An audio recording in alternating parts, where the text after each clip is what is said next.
معلش يوسف بيه، واحد صديق هو ورجالته هيتقتلوا، فلازم اودعه الوداع الاخير، ودي الاصول. اسال الله ان يكتب له الجنه، مع اني واثق ان عمره ما هيدخلها. ولا يهمك يا سيف باشا، بس انا مش عايزك تزعل مني على حوار المخزن بتاع امبارح. وبعدين هيروح مننا فين؟ وانا مش هسيبه. باشا خلي بالك، زين العطار ده ب7 أرواح. انا قلبي حاسس ان فاضل له روح ولا روحين بالكتير ويخلصوا على ايدينا ان شاء الله. بس انا لا الوم عليك يا باشا، الراجل بتاعك بيقول حاجات في شنك وانا كنت ممكن اروح فيها.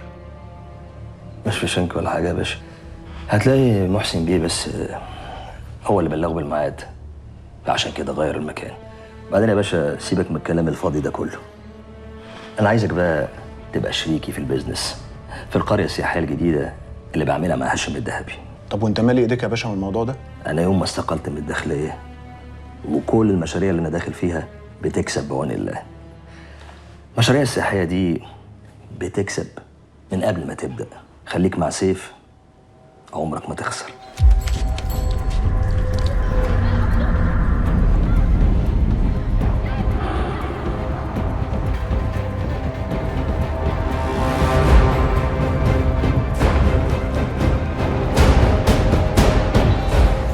ايه يا عطار؟ صباح الفل يا دكتوره. صباح الفل يا عم علي. لا تمام، الفلوس مظبوطه.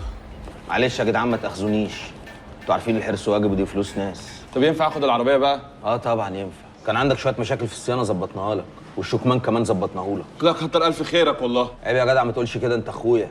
اهم حاجه بس قبل ما تمشي تبقى مسامح في الفلوس. لا طبعا مش مسامح. مسامحين مسامحين والله يا ابني، بس لو سمحت العربيه بقى خلينا نشوف حالنا ونمشي. احمد ربنا ان الحاج معاك، ما كانش هشوفك تاني. تيكا امور يا معلم. وصلهم العربيه واطمن ان هم خرجوا من الحاره بالسلامه. عينيا. شد. يلا يا شاكرين يا ابني شاكرين. اوعى تيجي. ايه ياض في ايه؟ مفيش يا ريس، عربيه ليموزين بره قلب الدنيا.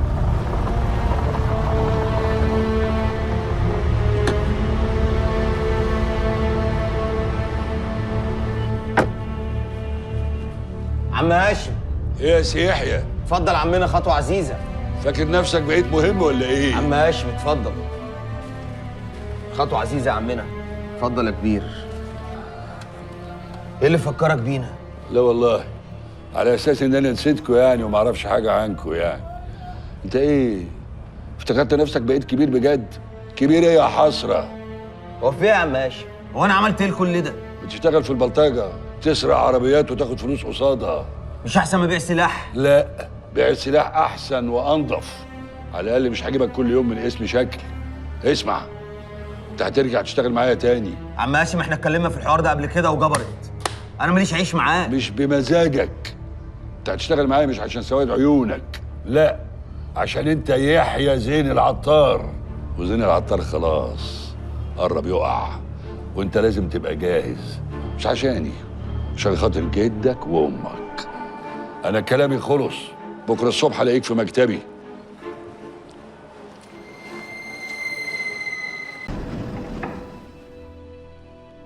زكريا تعال. اشمعنى زكريا يعني؟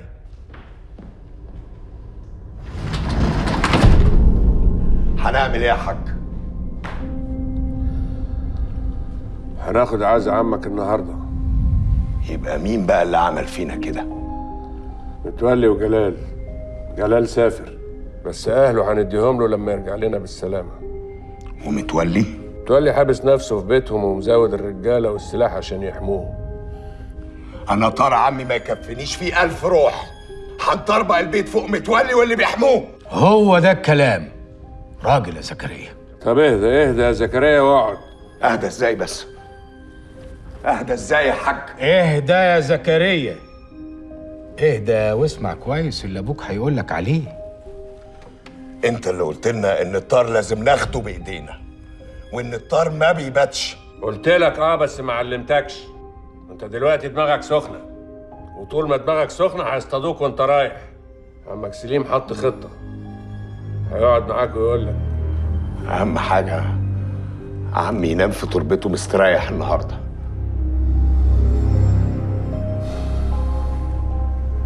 الطار ما بيريحش اللي مات، بيريح اللي عايش. قوم يا ابني روح مع عمك سليم، خد بطار عمك وانا هاخد عزاه.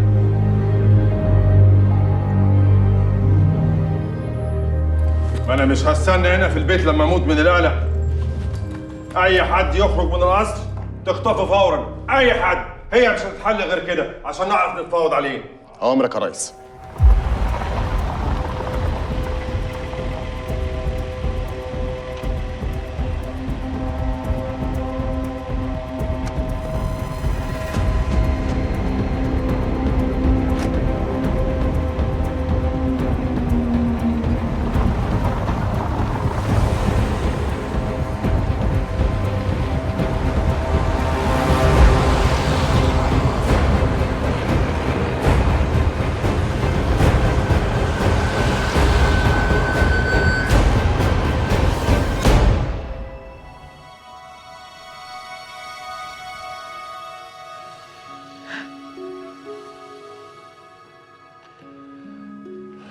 عياطي يا نهد عياطي.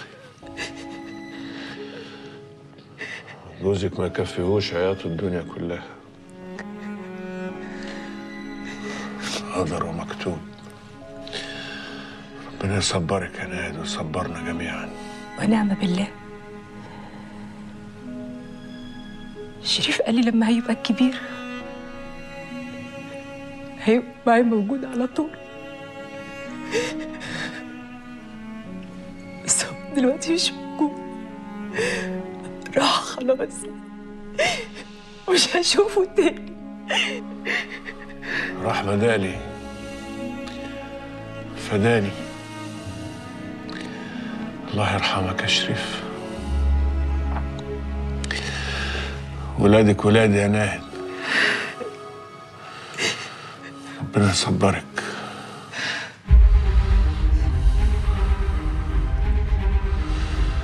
حق جوزك هيرجع لولادي.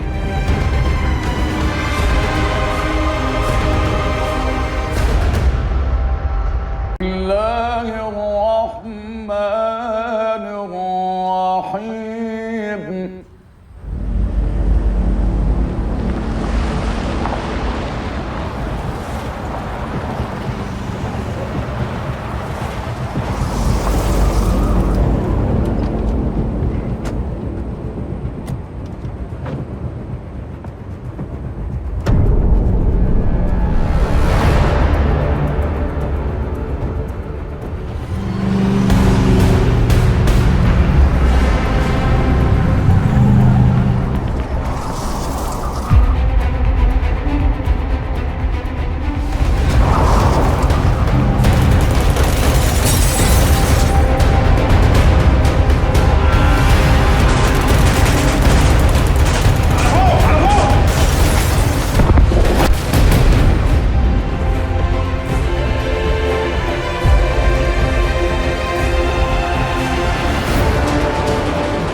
زكريا لو قربت من هنا انا وهو هنموت.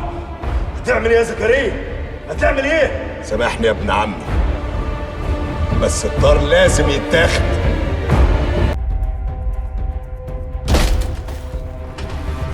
زكريا لو قربت من هنا انا وهو هنموت. هتعمل ايه يا زكريا؟ هتعمل ايه؟ سامحني يا ابن عمي، بس الطار لازم يتاخد.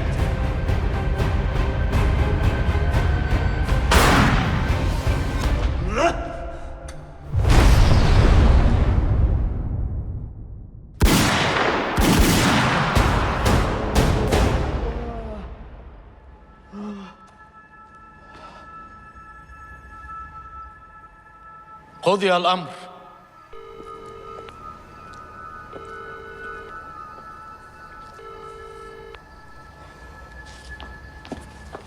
مالك يا آية في ايه؟ صلاح ما جاش العزا وبكلمه وما بيردش عليا. عادي يا بنتي ما تقلقيش، يمكن جه وانتي ما خدتيش بالك. هو اصلا قالك ان هيجي؟ اخر حاجه لهي على الواتساب انه هيقابلني هنا وبعدين هيروحني. طب يمكن بيجيب حاجه من جوه، ما تقلقيش بقى. اصل انت مش شفتيش اللي انا شفته يا مي. انا خايفه وقلقانه قوي. انتي كده اللي خوفتيني. هو انتي شفتي ايه؟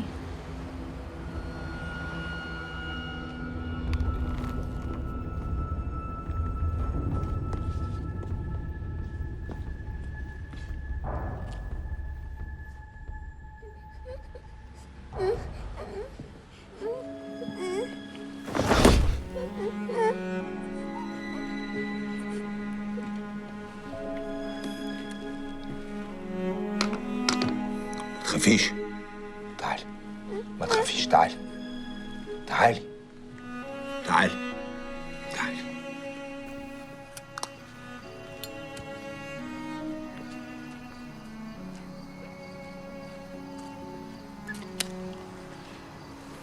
ايه دي؟ هناخدها معانا.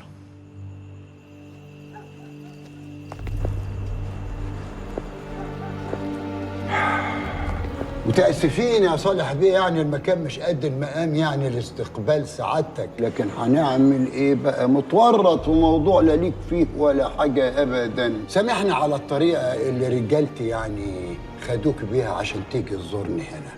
ورطت نفسك في حاجة انت مش قدها. انت صعبان عليا قوي.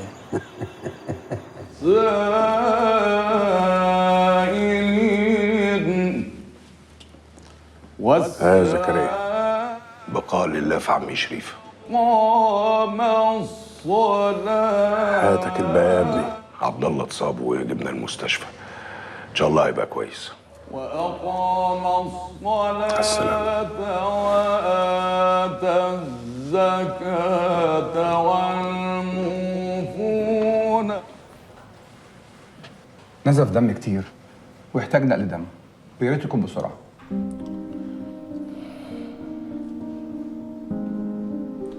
انا فصيلة دمي نفس فصيلة دم عبد الله. حضرتك تقدر تنقل له دم من عندي. طيب ناخد عينه، اتفضل معايا. عمي خلي بالك من البنت اللي في العربية أرجوك. طيب اتفضل.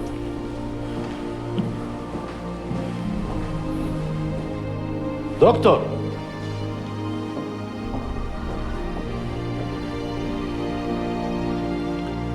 طبعا يا دكتور انت فاهم بالظبط هتعمل ايه. فاهم يا سليم بيه، هيخرج النهارده من غير ما نعمل واحدة. المهم ان ننقل له دم بسرعة. طب يلا اتفضل اتفضل.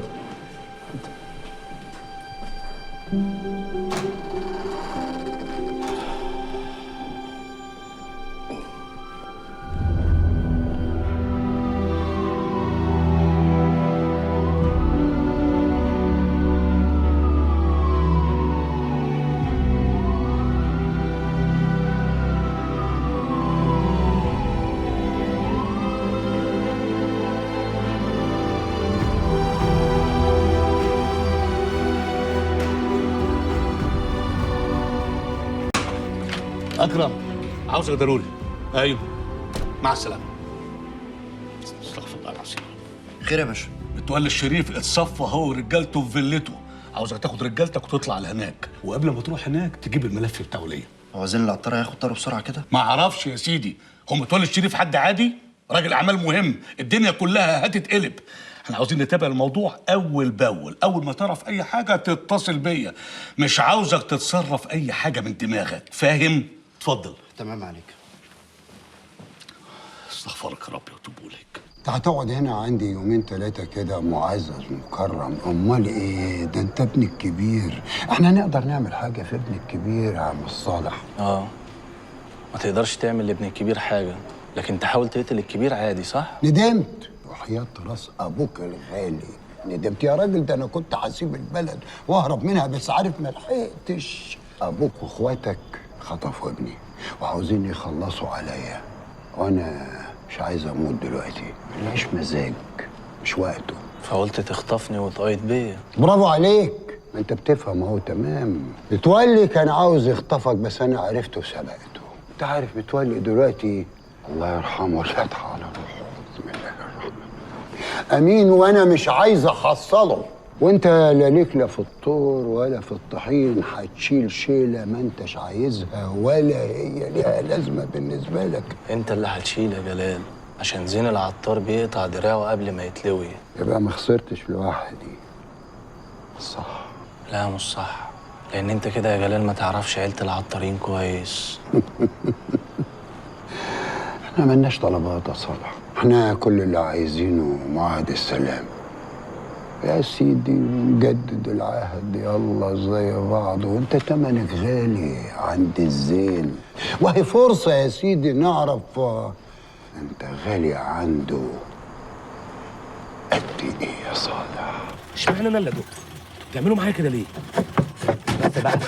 بس بقى استنى يا امير. بقول لك يا حسن، شفنا انت النهارده يا صاحبي. البنتين؟ الواد ده بيكذب عليك على فكره، احنا ما شفناش حد. ايه يا عمار؟ ايه يا حبيبي انت ليه كده؟ واحنا هنبص لك فيهم هي فراخ؟ يتبص فيهم وعليهم. دول بنات يا معلم، بنات. طيب اتكلمت معاهم؟ لا طبعا، زي المره اللي فاتت كده. كانوا بيجيبوا اكل ابوهم صاحب الدكانه، انت عارف عم حمزه راجل عصبي، شفنا بنبص عليهم زعلوهم، دخلوا جري. بس بقول لك ايه، حته بنتين فيهم كل حاجه، حلوين قوي. يا عم احنا اي بنات بالنسبه لنا بنات حلوه، احنا بنشوف بنات غير كل 10 سنين مره.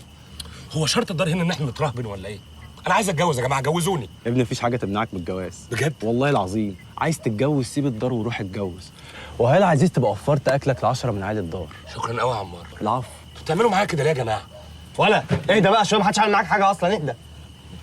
هو انا هاجي معاكم المره اللي جايه ينفع؟ طبعا يا صاحبي. طبعا لا، اصل انا وامير بس اللي بنجيب الموان بتاعه الاكل. خليك في شغلك يا حسن وسيبنا احنا كمان نشوف شغلنا. عنده حق، خليك في شغلك يا حسن. عمار ايه؟ خدني معاك انا المره الجايه. حمار. ايه يا اسطى؟ عمار. مش كده. يا جلال انت اتجننت ولا ايه؟ ما لقيتش غيري؟ قلت لك 100 مره ماليش دعوه بالحدوته دي كلها. اسمع يا سيف، اسمعني كويس. انا مش ممكن ابدا هسيب زين العطار يقتل ابني وبعدين يخلص عليا واقعد اتفرج عليه يا سيف.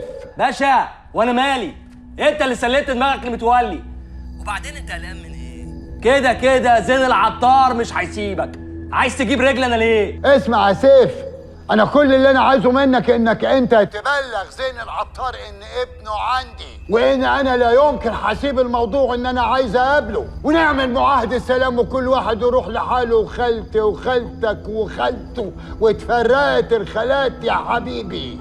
انا بفهمك وانت هتعمل اللي انا بقولك عليه، ولو انت ما عملتش اللي بقول عليه انت حر. انا مش هبقى على حد يا سيف، هخلي الدم والله العظيم 3 للركب. فاهم؟ انت بتهددني يا جلال؟ انا قلت لك اللي عندي. مع السلامه يا استاذ.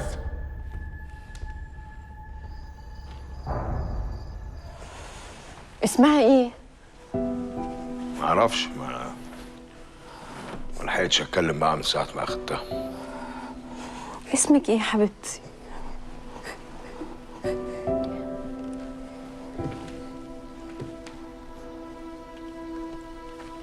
ما تخافيش، تعالي. ما تخافيش. انا عايزه بابا. انت اكيد مش بنت متولي، ها؟ ما تخافيش، مفيش حد هنا هيعمل لك حاجه. ما تخافيش. هو حصل ايه؟ مش وقته. خديها هات لها حاجة تلبسها وشوفي لو بقى هنا. يلا روحي ما تخافيش.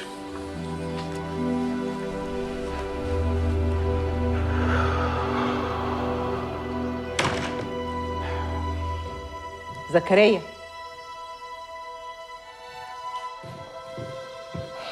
ايوه يا أم. برضه نفذتوا اللي في دماغكم؟ غصب عنه. أنا بكره الدم. خلاص يا أمي، الدم بعد عنا. مين البنت الصغيرة اللي كانت داخلة في إيدك؟ معرفش، بنت جبتها من فيلة متولي لقيتها هناك. بصراحة هربيها. تربيها؟ تعرف هي ممكن تكون شايلة دم مين؟ يبقى في رقبتك؟ دم دساس. نفسي في عيل يا أمي. بصراحة البنت خطفت قلبي. انت عارفة ان ربنا ما كرمنيش بالخلفة. عن اذنك.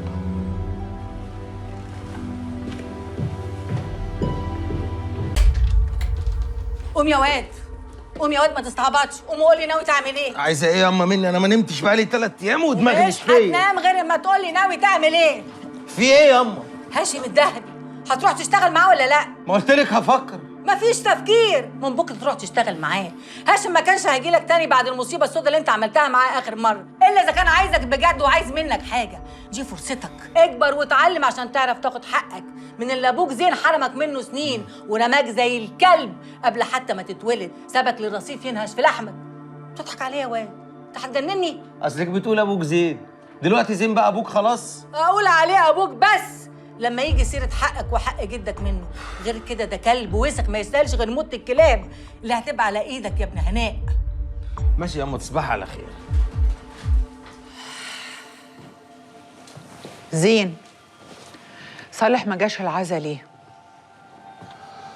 ما تقلقيش يا جيهان. يعني ايه ما قلقش؟ ما انا بطلبه ساعات تليفونه مقفول وساعات ما يردش خالص. هو في ايه؟ مالك؟ في ايه؟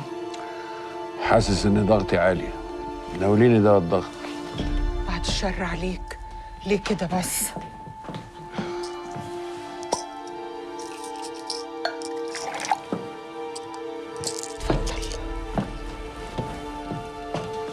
اطلب لك الدكتور؟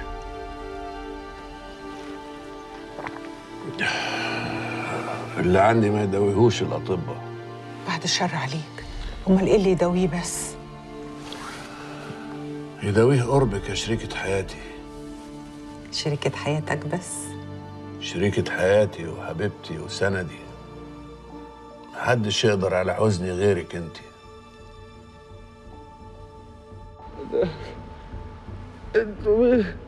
انتوا مين عايزين مني ايه؟ عاوزينش منك حاجة. عاوزين ابوك. جايين ناخد افطارنا من ابوك. انت مالكش فيه. اقسم بالله ما هسيبك. طب لما تقوم بالسلامة الاول. فرهدنيش. بقول لك ايه؟ كلها ربع ساعة والحكم عليك هيجيلي. يا هتموت هنا يا هقتلك هنا، اختار لك حاجة من الاتنين. ربع ساعة الجاية دي عايزها تعدي عاد من غير مشاكل. ماشي يا مروان بيه؟ بص لهناك. بقول لك ايه؟ تعرف لعبة الصوابع؟ ها؟ لعبة الصوابع دي لعبة جميلة قوي. فجأة تحط صباعك كده. لا يا سعادة الباشا، أنا مش قد كده. أنا أحب اللعب الخفافي، ألعب وأكسب إنما من بعيد لبعيد. أنتوا كده هتدخلوني معاكوا، يعني لا مؤاخذة الطرطشة هتبخ في وشي. محدش هيخلص الموضوع ده غيرك انت. زين حطينا كلنا في بلاك ليست، ولو صالح ابنه ما رجعش المسألة تبقى خلصت وهتجيب ضرافها. لا تجيب ضرافة على أي حد يا سعادة الباشا إلا أنا. ليه يا حبيبي؟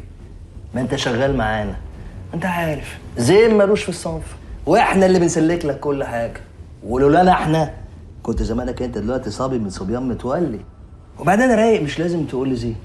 قول لي سليم مثلا، صاحبك وبيسهر معاك كل ليله، اقعد اتكلم معاه كده، قول له الدنيا تهدى، مروان يرجع لجلال وصالح يرجع لزين، ونقعد مع بعض كده قعده رجاله والدنيا تهدى.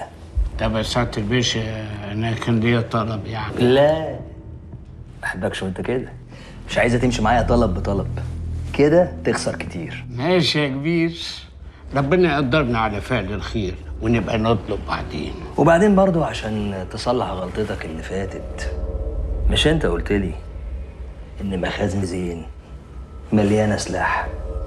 حبايبنا بقى راحوا وقلبوا الدنيا، ملقوش ولا حته. يا سعاده الباشا ما انت عارف زين العطار كويس. الله، وانت تايه عنه، اكيد غير المكان والميعاد. وبعدين انا كل مهمتي اني بصطاد المعلومه وهي طايره وابعتها لكم مخدره. خلاص يا عم الصياد، نفذ اللي اقول لك عليه. معلش يا محسن دقيقة وهبقى معاك. لا ولا يهمك يا سيدي، مبروك مقدما. الله يبارك فيك. انا اصلي شاغلني شويه حكايه تصفيه متولي الشريف في فيلته. دام لله. وانت ما تعرفش حاجه عن الموضوع ده خالص؟ لا ما اعرفش، انا اتبلغت زي ما بلغك كده. مش ملاحظ ان هي يعني صدفه غريبه شويه ان متولي الشريف يتقتل بعد موت شريف العطار الله يرحمه؟ صدفه غريبه فعلا. انا ما اعرفش عن زين العطار ان هو بيحب يلف ويدور، اللي اعرفه عنه ان هو طول عمره راجل دغري.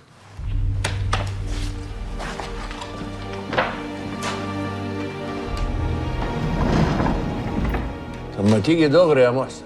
انا اصلي لما كنت في الحزة ما تخيلتش لا بزكريا ولا سليم. الموضوع اصلا يعني شاغلني شويه. هي دي زياره ولا استجواب؟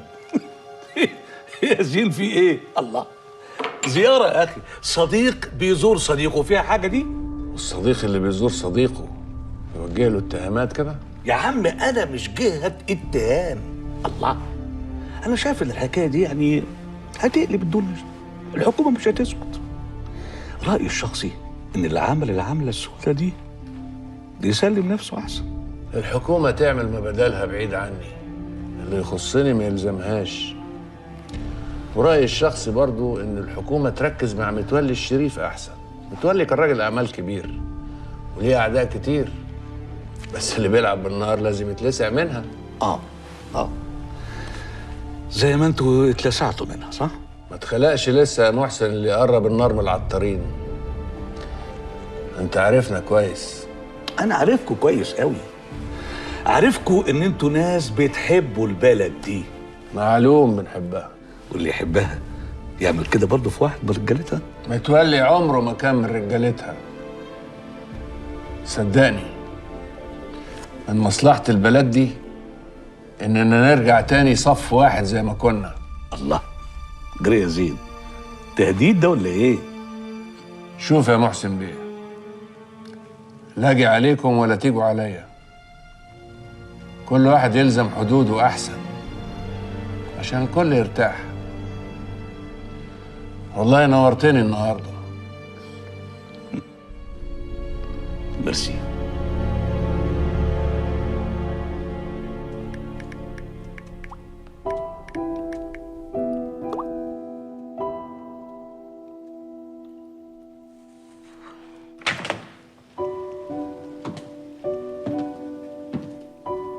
بتعملي ايه؟ كنت ببعت لأنور. انور ايه دلوقتي؟ هو ده وقته؟ انت مش واخده بالك ان في عزا في البيت؟ ياسمين، وايه العلاقه؟ ما انت بتكلمي اياد. بقول لك ايه، زي ما بتدخلش في حياتك انت كمان ما تدخليش في حياتي. انت سمعتي ان صالح وزكريا ما جوش العزا؟ ياسمين خلاص بقى، ياسمين ما تزعليش. سمعت ان الايام اللي جايه هتبقى وحشه قوي. بابا يعين علينا حراسه في الرايحه والجايه. والله كده نتحبس احسن لنا. ياسمين انا خايفه. ما تخافيش يا حبيبتي، ما تخافيش. يا عبد الله ما تتعبش قلبي معاك، نقعد الليله ونمشي بكره. مش هقدر استنى، لازم امشي دلوقتي. بطل عناد، الجرح كبير والدكتور قال انه ممكن يرجع ينزف تاني ويجي بسلامته ونقل دم تاني. لا يا سيد الله الغني. زكريا يبقى ابن عمك يا عبد الله، مش عدوك. بطل تعاديه يا حنين، والنبي نفسي حد يسجل لك الكلمتين دول، عشان لما زكريا بيبقى الكبير بعد موت عمك شريف يفرح ويعرف انه له ابن عم حنين، وساعتها هتعرف انا بكرهه ليه. لما يدوس على رقبتنا كلنا بجزمته ومحدش فينا يقدر يفتح خشمه. ربنا يدي عمك زين طولة العمر يا عبد الله. طولة العمر؟ عمك زين لون انه بيجاوح، كان زمانه مات من زمان. ما يغركش الهبه الكدابه اللي بيرسمها على العيله دي هبه كدابه. عمك زين المرض مص دمه، واللي باجيله حلاوه روح. روح شوف لنا الدكتور، خلينا نمشي من هنا. ما طايقش اقعد ودمه في دمي. انت لسه هتبص لي؟ ما تروح.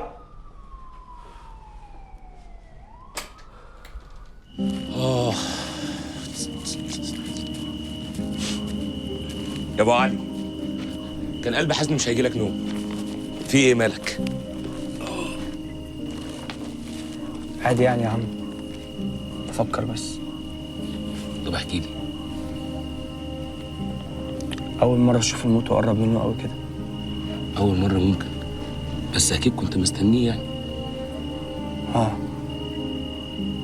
بس مش بالشكل ده يا عزيز.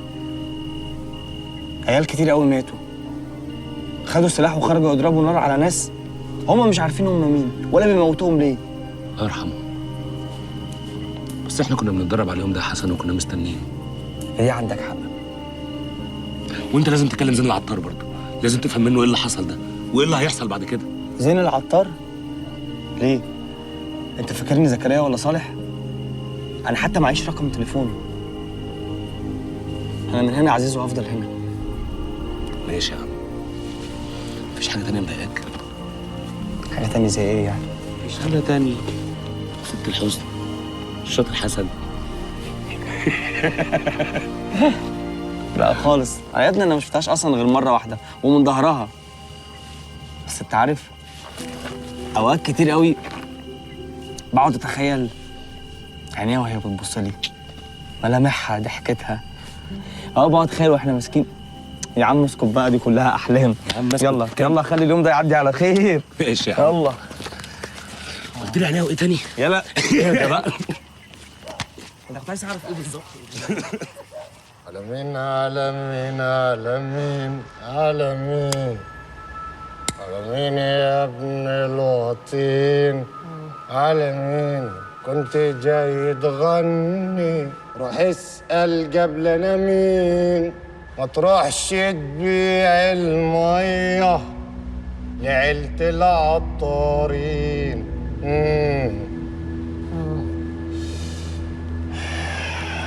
وبعدين انا خلصت كل الاغاني والوقت اتاخر. هنعمل معاك ايه يا اسمك ايه؟ كلها نص ساعه والشمس هتطلع. وبصراحه انا زهقت منك، قعدتك ما تلزش، واحساسي بيقول ان ابوك طفش، نفد بجلده وساب جلده ولده. يا ابوي الدنيا بقت صعبة قوي، الأب يضحي بجلد ابنه. يا راجل ده لو خروف ما هيفرطوش في جلده، بيعملوه سجادة. معلش هنقولوا ايه عاد. أبوك نفسه يا مروان بيه ما عاوزكش تعيش. كل أجل كتاب بقى يا مروان بيه.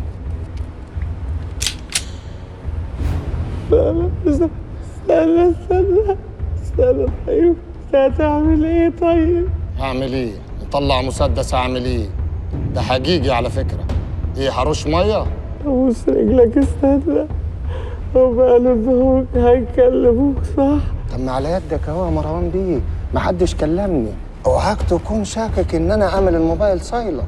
لا يا مروان بيه، محدش كلمني، قالوا لي حطه في المخزن واستنى، وفضلت مستني فوق ما انا مستنيين.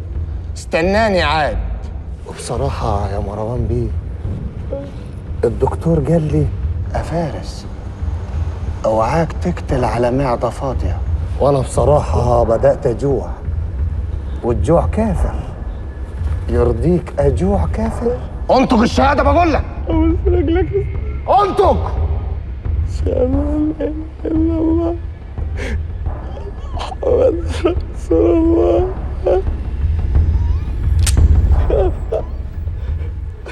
تعملوا معايا كده؟ مفيش طلبات؟ معلش مروان بيه، الزهق وحش وانت الصراحه قعدتك ما تلزش، يعني زهقت بسرعه. انت ما بتضحكش ليه؟ صدقت انه هيموت صح؟ جواك مصدق. هو نفسه صدق.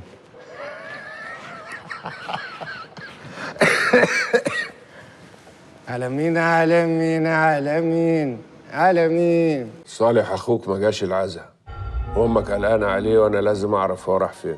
صالح اخويا ما جاش العزا؟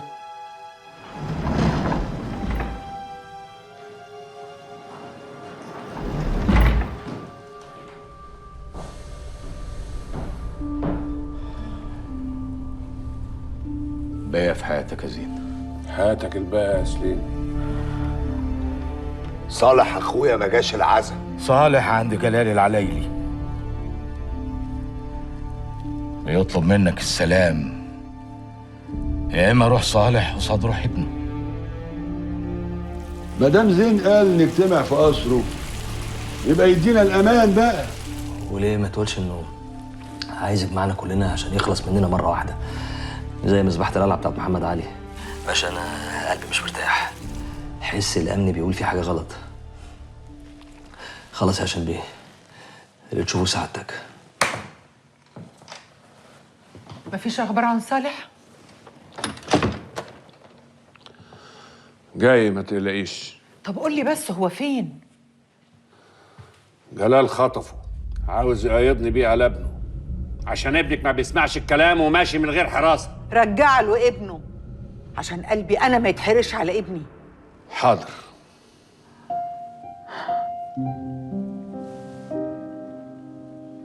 فاكر يا زين اول ما اتجوزنا انا طلبت منك ايه؟ اترجيتك ما تخلينيش اعيش معاك في خوف وقلق زي ما كنت عايشه مع ابويا. فاكر انت ساعتها قلت لي ايه؟ قلت لي عمرك ما هتعمل كده عشان عيلتك اهم حاجه عندك، انا وعيالك الكتير اللي عاوزني اخلفهم لك. ساعتها وعدتني ان عمرك ما هتخلي قلبي يوجعني على عيل من عيالنا. نفذ وعدك يا زين. دلوقتي اللي عاوزه ربك هيكون.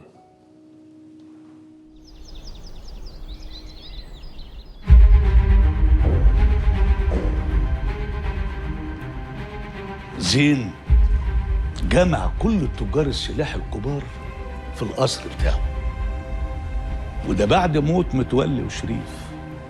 يبقى اكيد في حاجه، يا اما هو عاوز يملي عليهم الشروط الجديده بتاعته، يا اما عاوز يعملها مذبحه بقى زي مذبحه القلعه بتاعت محمد علي. طب واحنا يا باشا ملناش دور في الموضوع ده؟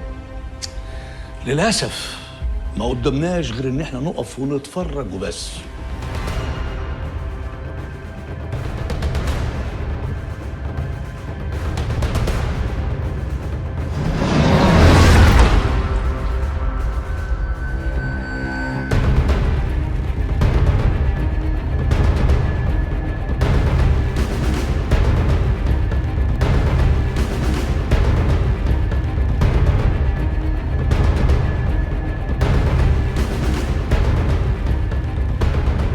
نورتوا بيت العطارين. زين جمع كل تجار السلاح الكبار في القصر بتاعه، وده بعد موت متولي وشريف. يبقى اكيد في حاجه، يا اما هو عاوز يملي عليهم الشروط الجديده بتاعته، يا اما عاوز يعملها مذبحه بقى زي مذبحه القلعه بتاعت محمد علي. طب واحنا يا باشا ملناش دور في الموضوع ده؟ للاسف ما قدمناش غير ان احنا نقف ونتفرج وبس، وعلى حسب النتيجه بقى نعيد ترتيب اوراقنا من اول وجديد. هو انا عايز اعرف احنا نفضل قاعدين كده ازاي ومعانا كل المعلومات ديت؟ هنعمل ايه يا اكرم؟ يعني نروح نقبض على ناس بيزنس مان قاعدين بيدردشوا مع بعض؟ لسه بدري عليك يا اكرم.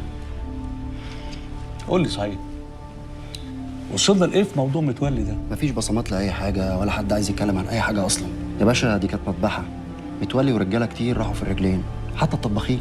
ما هو زين لو يمكن يعمل العزا بتاع شريف الا اذا خد بطاره، اكيد هو اللي عملها. بس للاسف بقى مفيش غير ربنا بس هو اللي شافه. يا ترى الايام اللي جايه دي مخبيه لنا ايه؟ قبل اي حاجه يا حاج زين، انا لسه ما خدتش ابني وما اعرفش عنه اي حاجه، بس احب افكرك ان ابنك لسه تحت ايد يا زين.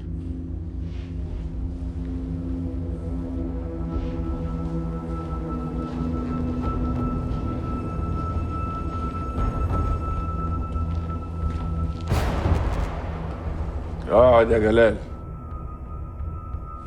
زين العطار ما يتلويش دراعه.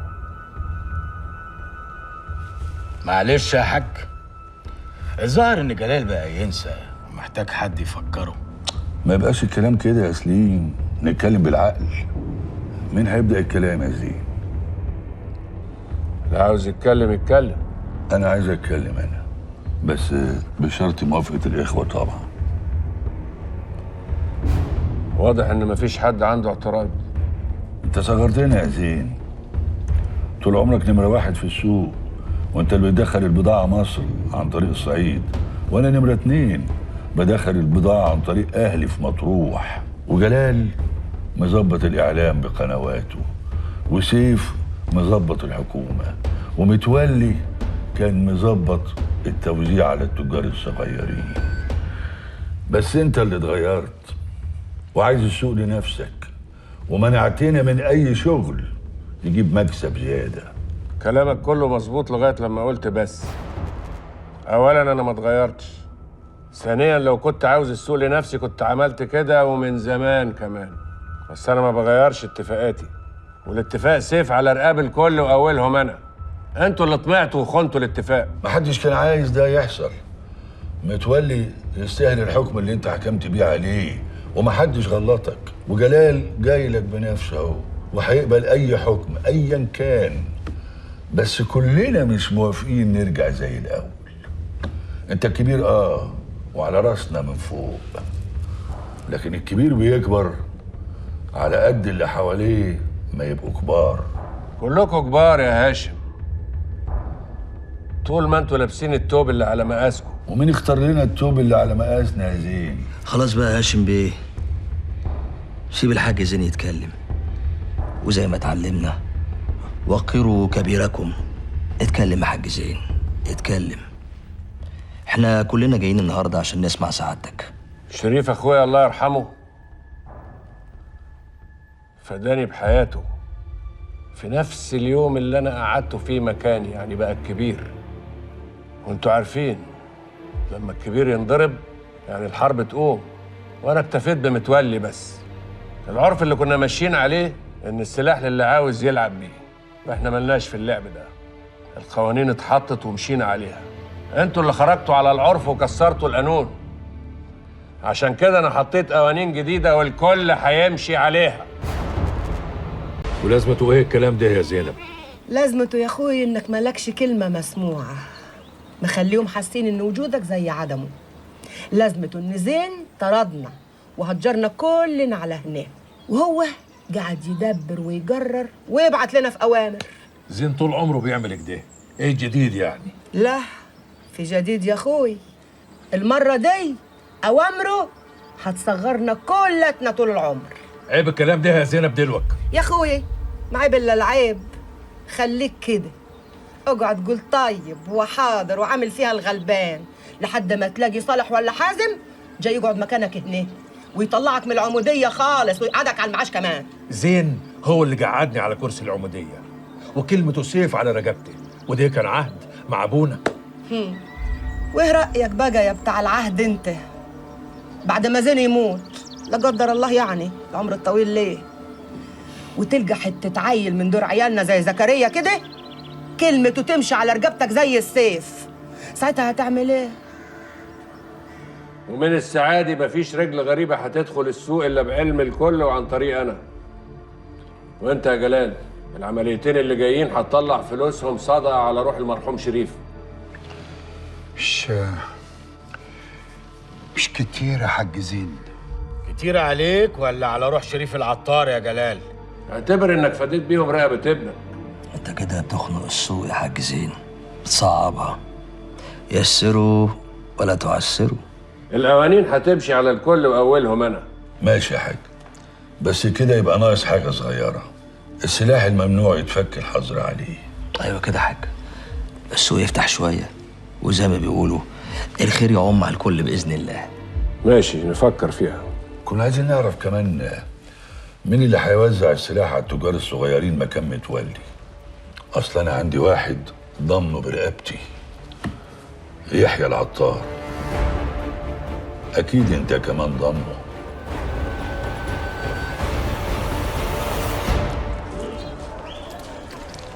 كان في طقم جنط بعته للوسطى سيد. اسمع بس، بلا سيد بلا جنط، الشغل يفضل زي ما هو، فلوس تتلم كل يوم من الموقف عادي، الكارته ما تزيدش، سواقين غلابه والحال واقف. كلنا غلابه يا ريس. عربيه اللي تيجي تتفور وقتي.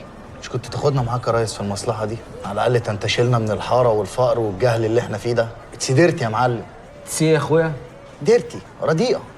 ماشي يا حبيبي، مصلحه سريعه، انا اعملها على السخان وارد بسرعه. وبعدين يا حليتها انت لو سبت الحاره ومشيت الكوم ورجالته يغبوا عليها من تاني يوم. لا اسمح لي بقى يا معلم، سوري، كومي مين وشايب مين اللي يغبوا و8 موجود. ايه ياض الحلاوه دي والشقاوه دي؟ بأمارة ايه؟ بقى بطل هري. ما بتكلمش معاك بس يا حبيبي، بس يا طول ما انا مش موجود تيكا هو الرئيس، كلمته من كلمتي. امين. صباعك اتخبط في سن الكومودين وما ولا امين. امين. اي حاجه تحصل تلغيني اول باول. انا عينيا. خد ام السعد. نعم يا استاذ يحيى. خلي دول معاكي وتيكا ابعت لك اللي فيه نصيب كل كام يوم. الله يكرمك ويسعدك ويحقق لك كل اللي بتتمناه. اصيله يا معلم. ما تنساش يا تيكا الحسنه اللي بتطلع في كل عمليه عشان ربنا يبارك لنا. عينيا. تفتكر ربنا يبارك لنا تيكا؟ هيبارك لنا يا معلم عشان النية صافية.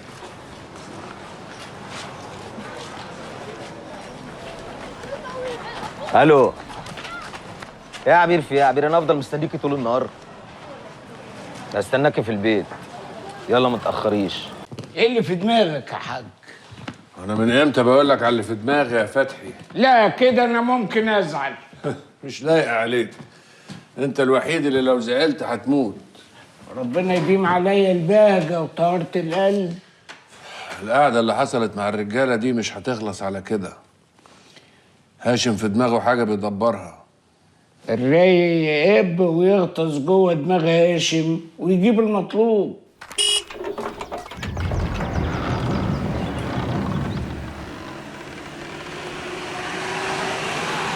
ابويا طلع السلامه يا ابويا. الله يسلمك. دل على السلامه. وحشتني يا ابويا. السلامه يا شيخ. دل على السلامه. تعالى. الحمد لله على السلامه. على مهلك على مهلك. على مهلك يا ابو. كيفكم يا ولد؟ امسك يا ابويا. امسك يا ولد. سيبوا الشيخ يرتاح، سيبوا الشيخ يرتاح وبعدين يبقوا سلم عليه زي ما انتوا عايزين. الشيخ تعبان. سيبهم يا سميح. افتكر ايه اللي قومني من رقدتي غير اني اشوف. قلقتني عليك يا راجل يا طيب. هو اللي عنده رجاله زيك وبتقلق عليها برضه يا حسن؟ على فكره انت كنت السبب في تاجيل ساعتي شويه. شكر يا حسن. وهو مفيش شكرا للناس اللي كانت هتموت عشان خاطر الدار. ايه اللي بتقوله ده يا عمار؟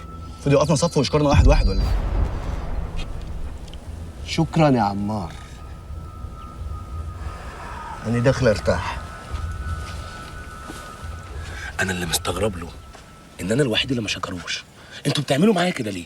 بس يا امير، هو ايه اللي انت بتقوله ده؟ يعني خلاص ما بقاش في امل ان احنا نخلف يا زكريا؟ الامل دايما موجود. انا عارف انك مستحمله حاجه مالكيش ذنب فيها، مش يمكن ربنا بيعوضنا بالبنت دي. انا مش معترضه يا حبيبي طالما انت عايز كده، بس انا حتى ما اعرفش اسمها ايه.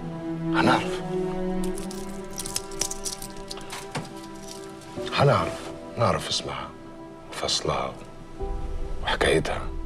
بنتي دي شافت ليلة هتفضل طول حياتها تحلم بكوابيس بسببها. اسأليني أنا. معرفش ليه أول ما شفتها كده شدتني. يا حبيبي انا عارفه انك نفسك تخلف بسرعه، معلش.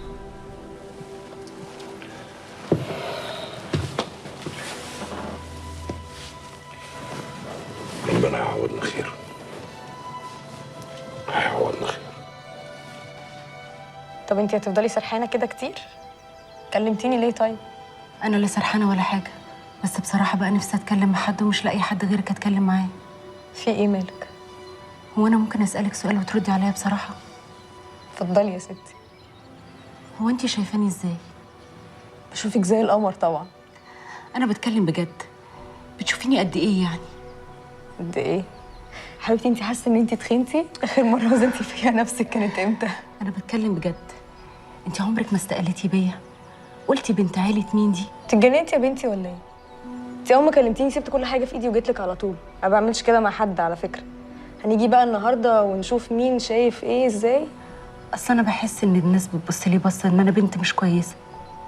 بحس ان هما بيبصوا لي واحده ملهاش لازمه، يعني ما بشتغلش مع ابويا زيك ولا حتى زي بنت زين العطار ولا حتى زي هايدي.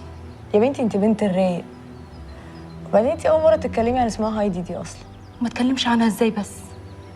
ناديه انت في حاجه مخبياها عني؟ انا برضه مش فاهمه حاجه يا يحيى. يعني ايه هتسيب الحاره؟ يعني ايه فهمني، انا عايزه افهم. في يا عبير الاغنيه؟ ما قلت لك راح اشتغل مع عم هاشم. ما تشتغل مع عم هاشم، ما انا ما قلتلكش ما تشتغلش، بس ارجع على الحاره تاني. ما ينفعش، هو عايز نشتغل بره الحاره خالص. اهدي بقى، خلينا في تكتك، ما تبقيش تافهه. انا تافهه يا يحيى؟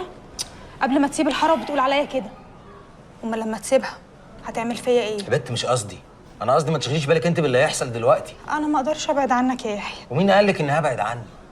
انت هتلاقيني نطيت هنا في الحاره كل يومين، وبعدين مين هيخلي باله من الست اللي مرميه جوه دي غيرك؟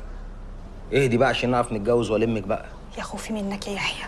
يا بنت ما تخافيش، انت الوحيده اللي من توبي، تخلي بالك من نفسك. والهوا قبل ما تتنفسيه تبعتيلي، هتتنفسيه فين ومع مين وليه، فاهمه؟ فاهمه يا اخويا. انا اشوف اخرتها معاك ايه. خلي بالك من امي. امك؟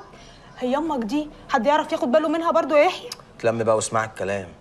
يلا انا همشي عشان الحق. يحيى اول ما توصل طمني عليك على الواتس. حاضر. سلام.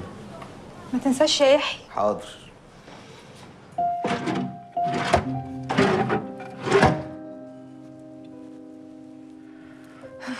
هو في ايه؟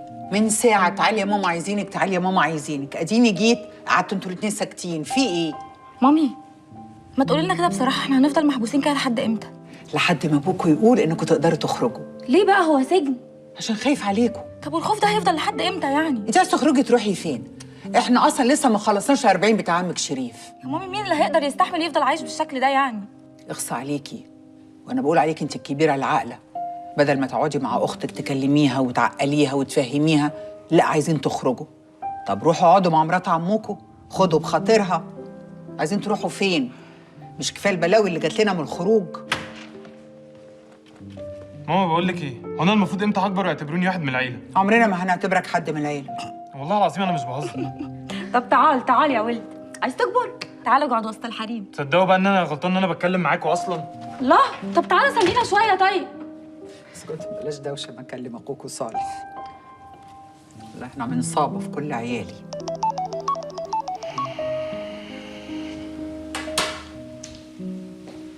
انت ما بتردش على مامتك ليه؟ ارد عليها ليه؟ علشان اقول لها انا كويس وبخير وتطمني عليا؟ ده حقها. لا مش حقها ايه، ومش حق اي حد في العيله دي اصلا ان هو يطمن عليا، لان هما اصلا السبب في كل اللي بيحصل لي. بس مهما كان دي مامتك. زيها زيهم. جيهان الفخراني ما تفرقش كتير عن زين العطار. بس انت غيرهم. ما فرقتش كتير عن اللي خطفوني يا ايه، علشان يصفوا حسابهم مع زين ابويا. انا كنت دلوقتي ممكن ما بقاش موجود هنا، كان زمانك جاي تعزي فيا. بس انت قاعد معايا دلوقتي وكويس، انا هعتبر مفيش اي حاجه حصلت. انت ما تعرفش ايه اللي كان ممكن يجرالي لو كان جرالك حاجه. انا اللي كان هيجرالي. انا وانا هناك اقسم بالله ما كنتش بفكر في حاجه غير فيكي. بقول لك ايه، احنا لازم نسافر في اسرع وقت. انا خلاص ما بقتش طايق العيشه في البلد دي، طول الوقت حاسس بالخطر عليا وعليكي. طيب على الاقل روح طمنهم عليك، مهما كان دي مامتك. قول لهم انك هتسافر معايا، واجههم يا صالح. اوكي؟ زين يقول اللي يقوله واحنا بقى نعمل اللي احنا عاوزينه. زين قال اللي يخالف الاتفاق يموت. مين بقى يموت مين؟ يدينا ويديله طولة العمر. انا اعرف زين العطار من وهو صغير ولسه جاي من بلدهم. اول مرة اشوفه وهو عينيه مطفية. زين خلاص سلم واحنا نكسب. في يا هاشم، ما تهدى كده وصلي على حبيبك النبي عليه الصلاة والسلام. انت نسيت اللي حصل لمتولي ولا ايه؟ متولي حمار استعجل. انت عارف انا نفسي في حاجة واحدة بس. ايه هي يا هاشم؟ زين يستنى شوية عشان يشوف بعينيه اللي بناه وهو بيتقاد. انت ايه اللي في دماغك؟ بلاش اقول، اتفرج احسن وتعلم. هتعلم. في واحد اسمه يحيى عايز حضرتك بره. خليه يدخل بسرعة. اوكي. شفت؟ يحيى زين العطار.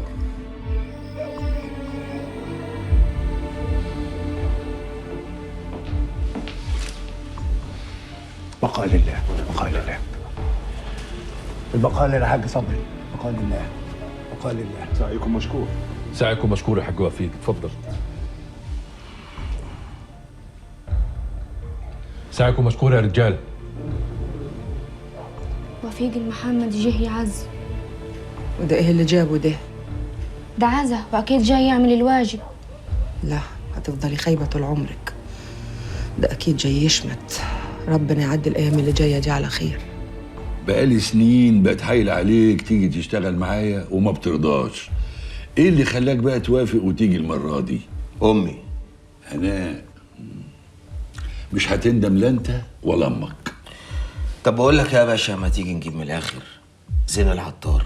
لا، البداية مش كده، انت لازم تتحول. اتحول يا باشا، لا مؤاخذة. ما تقلقش، اتقل، هتتبسط معانا قوي.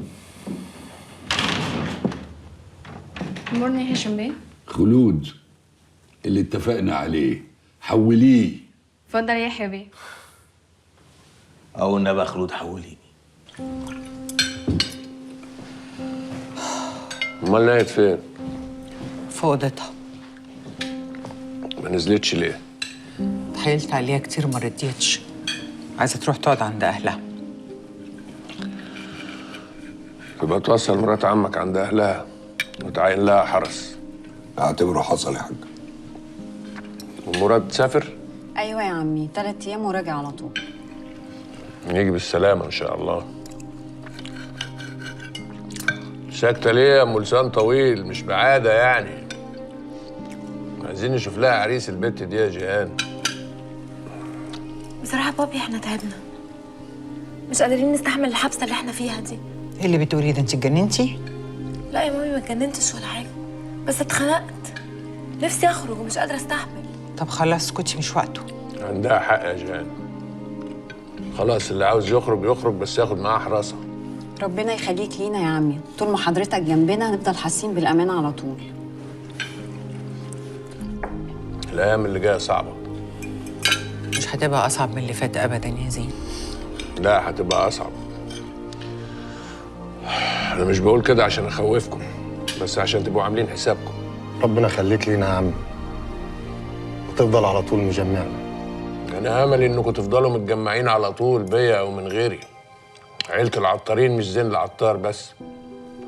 لازم تخليكم فاكرين كده كويس، والا كل اللي اتبنى هيتهد. ما تقلقش يا حاج. انا عارف انكم رجاله يا زكريا وهتعرفوا تحموا بعض، بس ده ما يمنعش برضه ان احنا عايزين نجوز البت دي.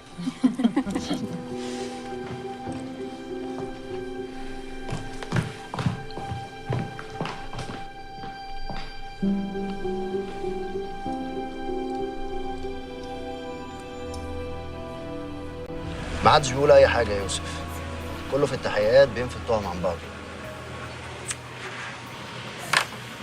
زين العطار لما اخوه اتقتل قالوا مات واتدفن عادي، يعني كانه ميت موتة ربنا. حتى عيله متولي بيقول لك احنا ما نعرفش مين اللي اتهجم على فيلته. محدش منهم يسمح لنا نخش جواهم. دايره مقفوله اكتر. طب نعمل ايه بقى؟ نبطل شغل ونقعد في البيت؟ نشتغل، بس هنشتغل على اللي هيقع منهم او على اللي هم يقرروا انه يطردوه بره دايرتهم. ده كده ما اسموش شغل، احنا كده كاننا شغالين معاهم بالظبط. والله قلت كده لحد ما زهقت، واديك شفت اللي حصل معايا في الاخر ايه. وقفوني عن العمل، بس انا مش هسكت وهكمل. يعني هتعمل ايه يا سبع البرومبا؟ هتعمل لي فيها دكر بقى ولا ايه؟ انت اللي هتساعدني يا اكرم. اساعدك ازاي يعني؟ هتقول لي على كل حاجه اول باول، مش عايز احس ان انا بعدت. هو فرصه نفكر سوا، وانا برضو لو عرفت حاجه اكيد هقول لك. يا ابني محسسني ان في مصدر غيري، هو انت في معلومه بتعرفها من غيري؟ يا ابني انت اقل مصدر من مصادري. انا كنت دفعتك يا اكرم، بس برضو قديم وحافظهم صم. واللي اتعلمته من تجار السلاح ان لازم العبهم بطريقتهم، زي ما هم ليهم عيون عندنا انا كمان ليا عيون عندهم. طب ما لو كده بقى يعني ما ينوبك سوا في اخوك، اعمل لاخرتك يا اخي. قول لي اي معلومه عن الاجتماع اللي كان موجود النهارده في قصر زين العطار، خليني اروح لمحسن بيه ادلق له الكلمتين فيرحمني من محاضرات كليه الشرطه بتاعت كل مره دي، ما انت عارف. تدفع كام؟ يا ابني مش لسه عازمك على كبده، انت ايه ما بترحمش. عموما اللي هتطلبه هعمله، ماشي؟ ماشي، اتفقنا. بس انا طلبي هاجله شويه. لا اجله شويتين 3 4. نقول امين؟ امين. انت شايف بقى ان ده وقت مناسب عشان نقول اللي انت عايزنا نقوله ده؟ معلش يابا، انا عارف انك تعبان وراك الف حاجه، بس انا شايف ان ده انسب وقت تتكلم فيه مع زين العطار. وتفتكر بقى اكلمه الاول ولا عزيف اخوه ولاده اللي ماتت؟ انت راسك دي ما فيهاش مخ. ما هو المخ اللي في راسي يابا بيقول لي ان اللي حصل لاخوه هناك مش صدفه، وحصل هنا كمان. انا بقول كفايه لحد كده. قول له يابا ان احنا هنرجع دارنا القديمه ومش هنحمي المكان تاني، يجي بقى هو يحميه بنفسه. انت ايه اللي مقعدك؟ ما تمشي. انت يابا اللي مقعدني، وانت لو ما سمعتش كلامي هروح بنفسي ابلغ عنه، هقول ان في سلاح في المكان زين بيداريه، واللي يحصل يحصل بقى. يا غبي، انت فاكر ان احنا قاعدين هنا علشان نحمي حتتين سلاح دول؟ احنا قاعدين عشان نحمي حاجه اكبر مني ومنك ومن زين العطار. استغفر الله العظيم. يا ولدي حاول تصاحبه، صاحب بيته وعياله. واعمل كده ليه يابا؟ عشان الفلوس ولا عشان السجن اللي حبسني وحبسك فيه؟ يابا انا عايش عمري كله في دار ايتام وانا مش يتيم. مش بقول ليك غبي؟ زين العطار لو رضي عنك ابواب الخير كلها تتفتح لك، ولو عديته اتفتحت عليك طاقات جهنم كلها. يا ابني اسمع كلام ابوك وريحني، ريحني لله. ورحمة أمي ما هسيبك يا عبيد. عبيد اتخانق مع عمار وبانه عوره. يا رب استر، يا رب استر. ايه اللي حصل؟ ورحمة أمي ما هسيبك يا عبيدة. ده تعرف أمي شكل الشمعة. يا عم بيقول ورحمة أمه مش ورحمة أمك. إيه يا عبيدة؟ إيه يا حبيبي؟ قلت لك مليون مرة فكر قبل ما تضرب أي حد. ما أنا فكرت. وضربته؟ طبعا. ليه؟ ليه يا ابني؟ أنت تقريبا كسرت له دراعه. هو لما عرف الاتفاق ما بيني وما بينك راح شتمك يا حسن، وأنا ما سكتش بأمانة، ضربته. هو شتم ولا شتم أمك؟ إحنا الاتنين. طيب معلش، ممكن يكون ربنا بيسبب الأسباب، لعله خير. يعني أنت شايف لما يشتم أمي يبقى خير؟ يلا عزيزي، يلا عشان شكل دراعي ممكن يتكسر النهارده. تصبح على خير يا عبيد. وأنت من أهله. ادخلي انت يا ايه، ما تخافيش عليا، انا هبقى كويس. يلا يلا يا ايه.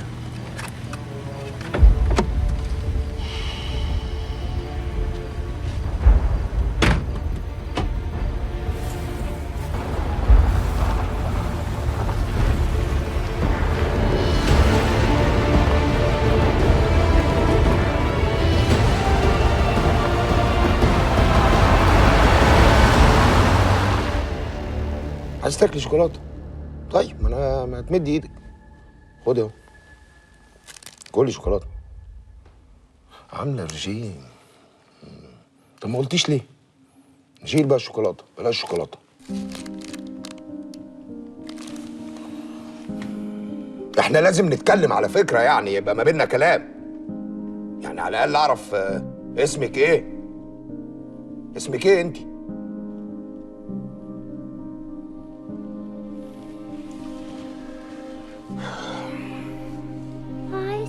اسمي ليه؟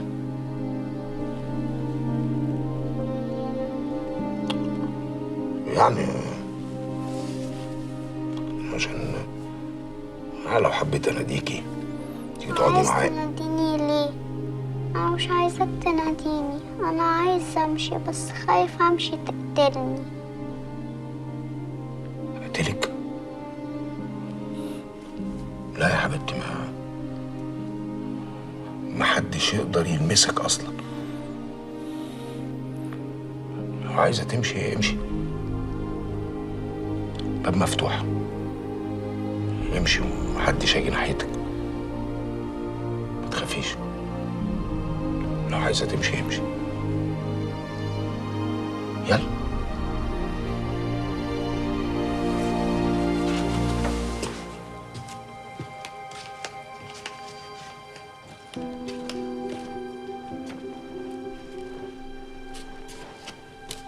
ما عنديش مكان اروح.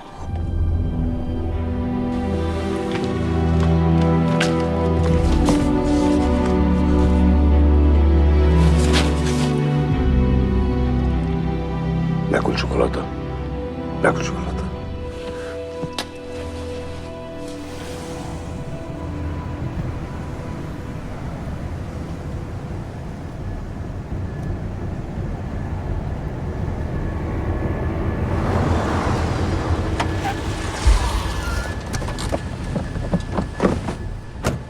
يا حبيبي ماشي ورايا ليه؟ انا اسف يا فندم، انا تابع زين بيه العطار وجاي عشان احرس حضرتك. طب تعالى ورايا.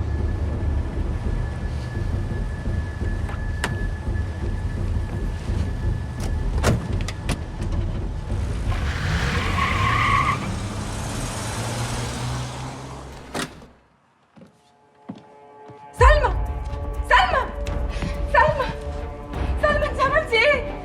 سلمى يا سلمى سلمى سلمى الحق سلمى.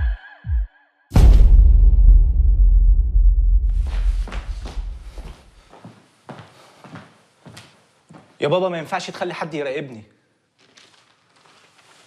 قصدك يحميك؟ يا بابا انا مش محتاج حمايه، انا اعرف احمي نفسي كويس. عشان كده اتخطفت.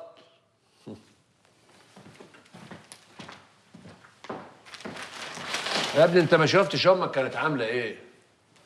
انت ما بتسمعش كلام حد وماشي بدماغك. يبقى سيبك ولا احرسك بالعافيه؟ يا بابا انا مش عايز حاجه من حد، سيبوني في حالي، انا عايز ابقى لوحدي. انا كل يوم بكتشف ان قراري كان صح اني ابقى بعيد.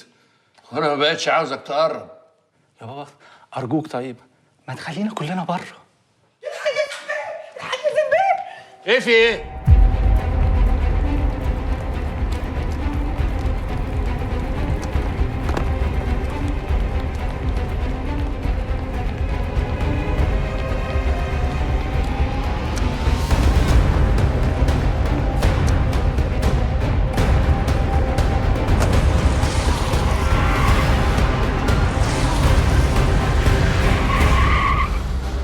لا جاي والله. لا لا لا لا، المرة دي بقى جاي. طيب باي باي، نفس المكان ها؟ باي.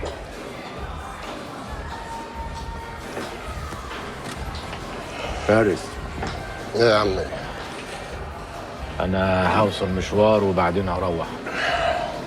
ربنا يوفقك يا عمي.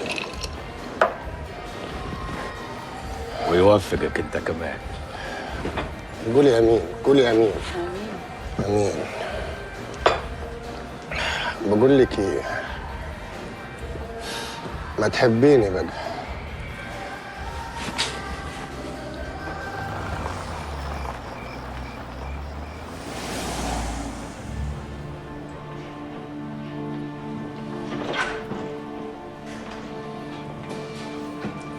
الحمد لله لحقناها، عملنا لها غسيل معده ان شاء الله ساعتين وتاخدوها معاكم.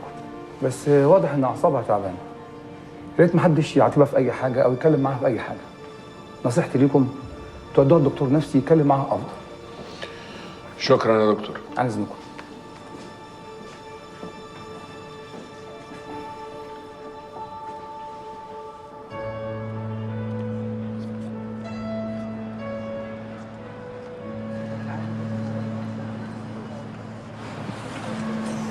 مساء الخير.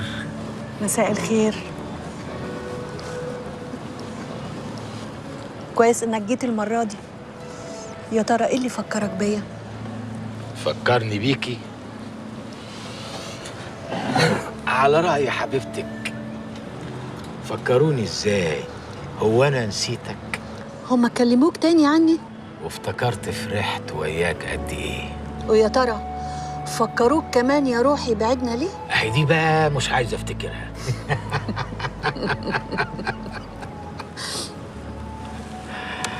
وحشتيني يا مريم. انت بقى ما وحشتنيش.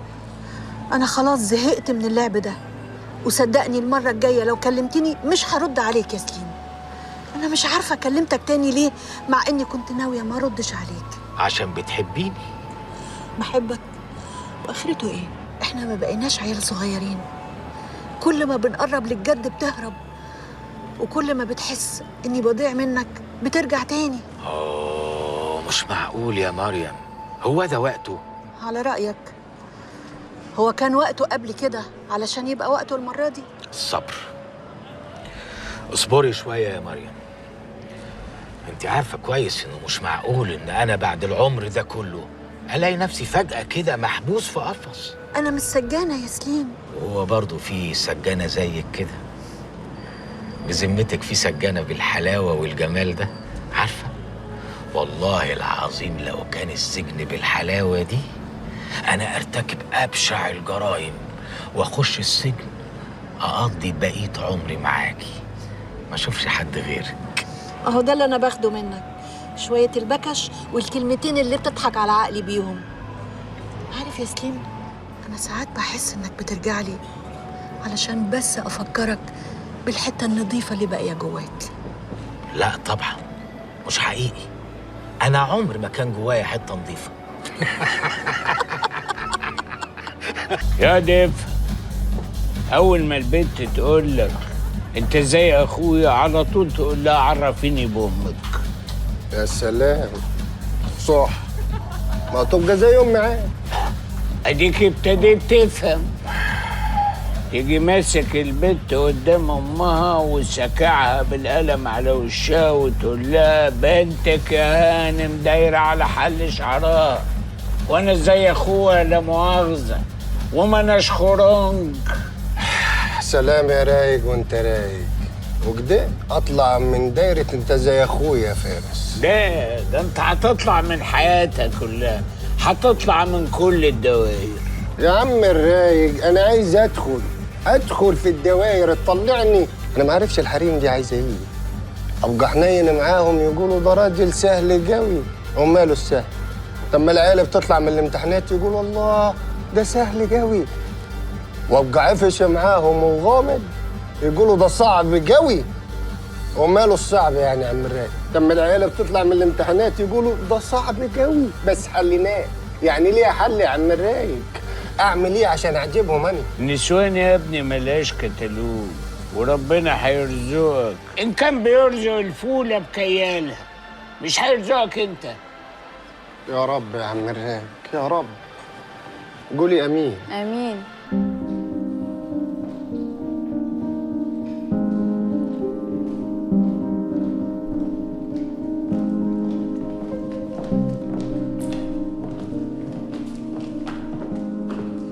اللي حصل ده ما يطلعش برانا.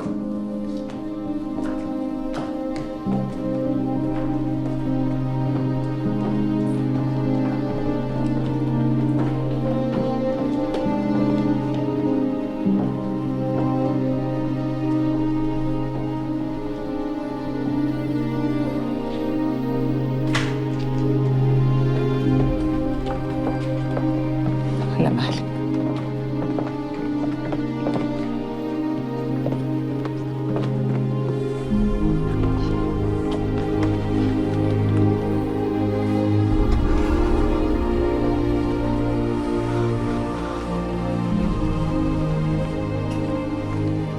خليكي جنبها الليلة دي، ما تسيبيهاش.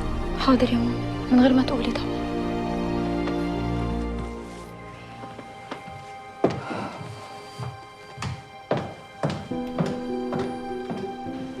صالح، استنى عايزك.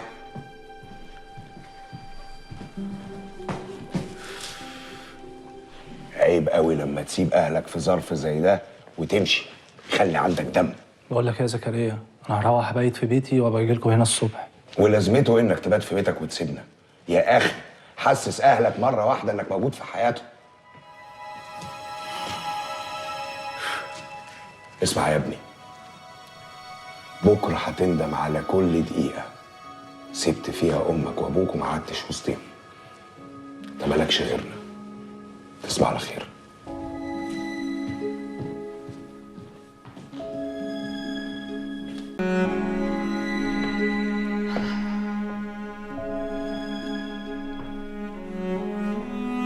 تزعلش.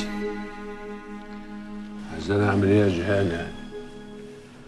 افرح باللي كانت عاوزه تموت نفسها، ولا اللي جاي يتخانق عشان بحرسه ويقول لي مالكش دعوه بيا؟ اهدى بقى. مش انت دايما تقول ان اللي ربنا يحبه يبتليه؟ ونعم بالله. الحمد لله. الحمد لله. وحياتي عندك ما تزعل، ما بحبش اشوفك زعلان ابدا.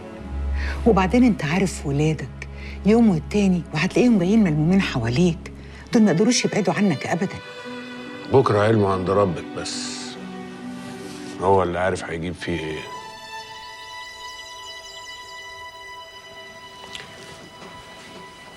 يا عم الشيخ يلا امال قوم كلك لقمه عشان تقوم زي الحصان ان شاء الله.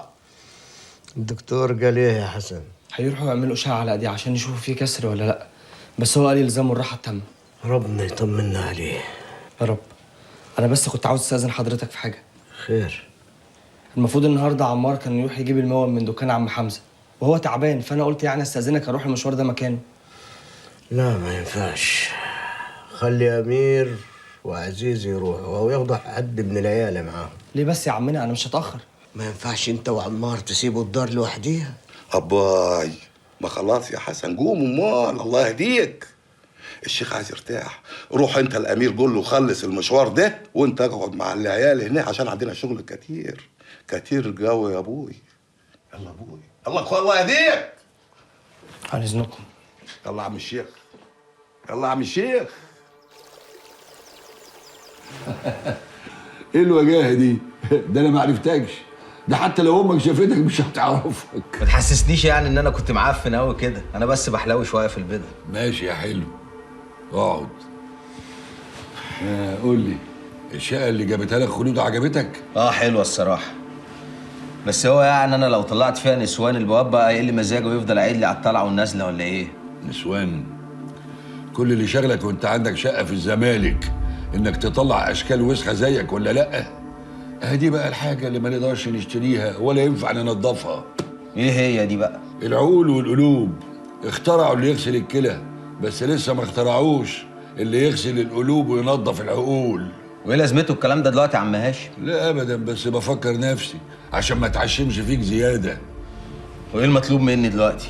تحطني باترينا بقى بالبدله دي ولا هيبقى ليها لازمه؟ انت اللي لازم تعمل لنفسك لازمه. فرصه. زين العطار مش فايق ومش واخد باله، لازم بقى تثبت نفسك. اعمل ايه يعني؟ مش فاهم. هتمسك مصنع من المصانع، وهجوزك بنت رجل اعمال ولا ممثله عشان تبقى واجهه، وهتمسك مكان متولي اللي اتقتل وتوزع سلاح على التجار. وزين وافق على الكلام ده؟ لسه، بس هيوافق. ما انت لازم تقابله. ايه؟ اقابله؟ تقابله وتحط ايدك في ايده. ايه مش عايز تشوفه؟ ما كنتش متخيل ان انا اقابله في يوم من الايام. هيحصل، وفي الحفله انت معزوم ولازم تيجي. عملت ايه؟ تمام، انا اللي هاجي معاك، بس هو لازم ارجع بسرعه. اركب بسرعه بقى.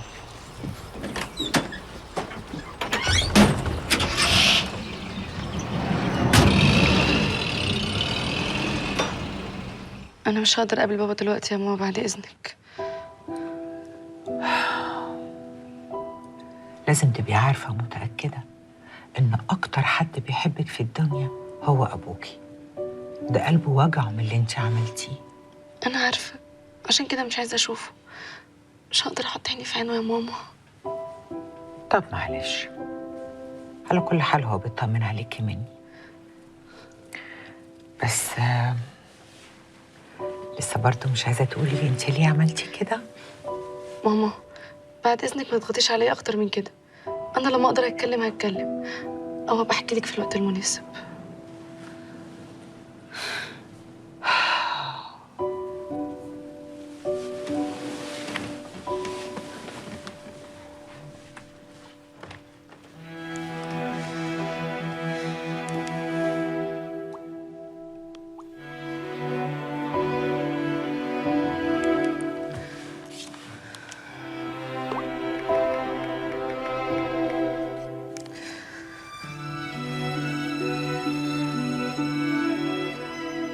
علي انت فين؟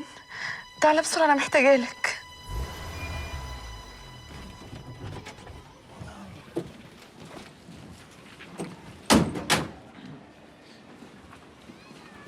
اسكجرو يا عم حمزه. احسن منك. يلا ما تخوتنيش، خد حاجتك وامشي. طب والنبي يا عم حمزه معلش ممكن ادخل الحمام عندك؟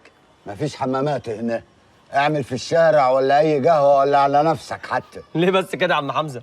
ده الشيخ سلامه محرج علينا ما نروحش في اي حته غير عندك. يا ولدي ما تخوتنيش، قلت لك خدوا حاجتكم وامشوا. حاضر يا عم حمزه. انا ده احنا جايين المشوار ده كله عشان بس نشوفك، يعني والله يا عم حمزه جايين لك عشان نشوفك، فيا ريت تظهر لنا بقى كده يعني. اظهر فين يا بهيم انت؟ وطي حسك، انت فاكر نفسك في بيتكم؟ لا انا قصدي تظهر قوي، تنور يعني يا عم حمزه، تنور. احنا اسفين. شيل يا ابني، شيل يا امير الشوال ده وانا هشيل الشوال بتاعي.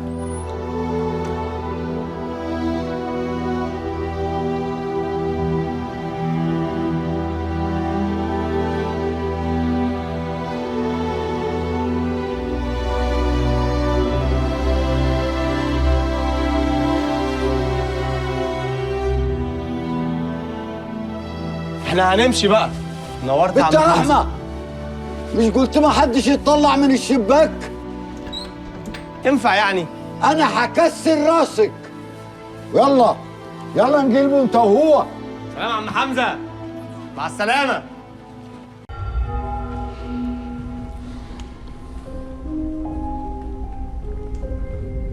طب هيكون مين يعني؟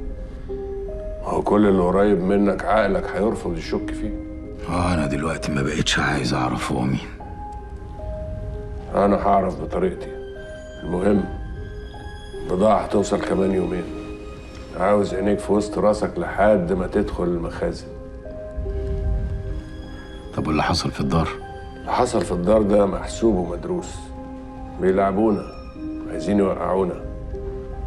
طبعا الصلح مش هيدوم اكتر من شهر، شهرين بالكتير. وبعديها ناوي على ايه؟ لازم اعين حد مكان شريف، ولازم اسافر اسوان بسرعه. وبرضه مش ناوي تعرض نفسك على دكتور يا زين؟ انا مش هموت الا على سرير يا سليم. يا اخي حد قال لك موت في مستشفى؟ على سريرك، وهنجيب لك اكبر دكاتره في البلد يداووك. خلينا نشوف اللي في حمانا الاول وبعدين ندور على روحنا. ربنا يطمنا عليك وعليهم بالاذن. انا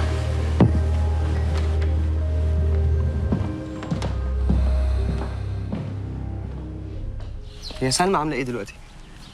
احسن الحمد لله. مامي قاعده معاها من ساعه ما صحيت. هي ما قالتش عملت كده ليه؟ بتقول ان هي خايفه من اللي حصل، وبعدين مامي بتفكر توديها لدكتور نفساني، بس انا متاكده ان بابي مش هيوافق طبعا. ان شاء الله ربنا يطمنكم عليها. ان شاء الله. بابي عايزني في حاجه بس انا مش عارفه هو عايز ايه، حاسه ان في حاجه غريبه. كويس. انا كمان كنت عاوزه. عاوزه في ايه؟ عايز نتجوز السنه دي. احنا مش كنا هنتجوز السنه اللي جايه؟ ايه اللي حصل؟ ما حصلش حاجه، كل الموضوع ان انا ما بقتش قادره ابعد عنك اكتر من كده، ومش هطمن عليكي غير وانت معايا في بيت واحد. عايز اقول لك على حاجه. كل سنه واحنا مع بعض. ايه ده؟ هو النهارده ايه؟ زي النهارده عرفنا بعض من سنه.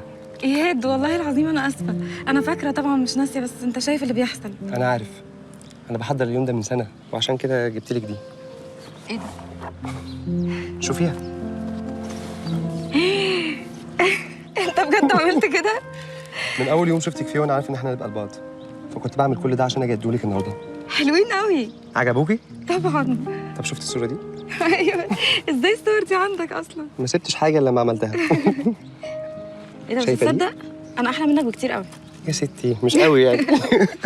لا والله بهزر معاك، انت احلى. حبيبتي. فظيعه. شوفي شكلك دي حلو بقى، قوي. شوفي دي. ايه ده، في حاجه حازم؟ انا ماليش صور في البتاع ده. مش لما تتسرح الاول؟ صح، اتسرح وتعالى نحط لك صوره كبيره قد كده. طب انا يارا وهيرو جايين دلوقتي، هوديهم فين؟ ايه ده؟ دول يابانيين؟ هيقعدوا فين يعني؟ يقعدوا فين؟ في اوضتك. اه صح. يبقى حطوا لي بقى صوره في البتاع ده.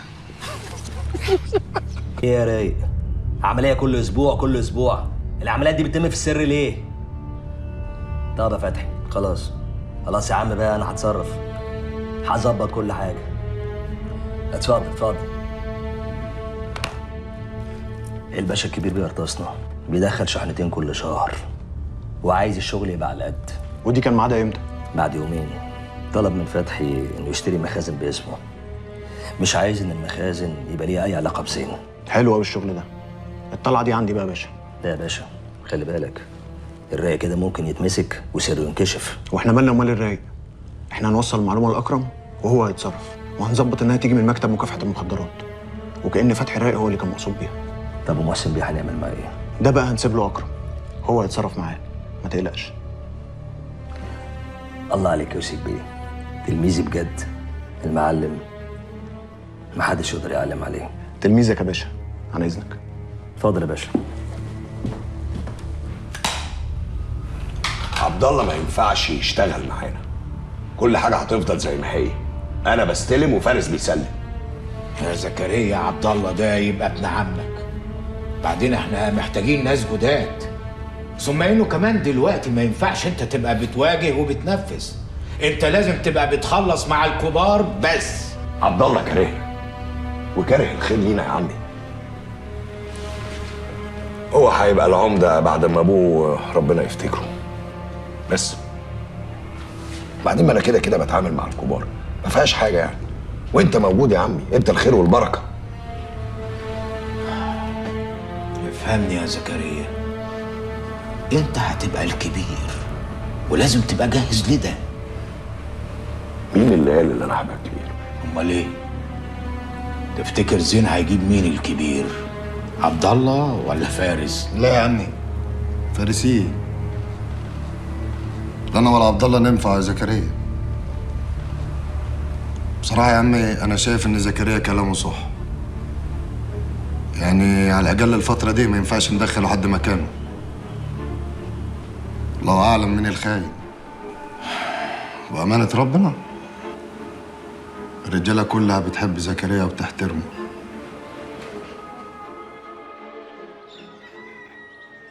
يا عبد الله والله ما كانت صورتي، وانا قلت لك 1000 مره قبل كده تعال اعمل لك بروفايل على الفيس وانت تشوف بنفسك. فيس ايه ومستجران؟ ايه اللي بتقولي عليه ده؟ شايفانا عيل فرفور. وبعدين يعني الواد حمداني بيكذب؟ ايوه طبعا بيكذب، حمدان اصلا مش عندي في الفريندز. عارفه يا رجايه، لو عرفت انك نزلت الصوره على الفيس ده ولا حتى لواحده شبهك هكسر التليفون على دماغك. فاهمه؟ يا عبد الله انا عارفه انك بتحبني وبتغير علي، وانا استحاله اعمل كده. خير يا عبد الله، قاعدين لحالكم ليه؟ خير يا بنت عمتي، وفيها ايه يعني؟ وانا غريب؟ انتوا عشان قعدتوا لكم يومين في مصر خلاص فكرتوا نفسكم اجانب؟ قومي يا بنت يا رجايه بدل ما نادم امي تشوف لها صرفه معاكي. خير يا اختي مالك داخله سخنه علينا كده؟ معلش يا رجايه، عايزين نجيب لها بوي فريند كيف صالح كده ياخدها جنبه في الكابورليه. ما تتلمي يا عبد الله. انت نسيت نفسك ولا ايه؟ لا ما نسيتش نفسي يا بنت عمتي، وبعدين ما لهاش لازمه هبه النفس انا بتاعتك دي. نفسيتك طلعت على هدومك، وبعدين انا قاعد في بيت عمتي وبأدبي، انا اعرف الاصول زين. ولا هو دي واجب الضيافه يا عيشه؟ ايوه عاد هو ده واجب الضيافه. بس يا عيشه كيف هيقع راك، انا ماشيه وسايبها لك خالص، ارتاحي يا اختي. عاجبك كده والشلبومه؟ خليكي قاعده كده لوحدك زي قرد قطع، هنسيبها لك مخضره كاتك القرف.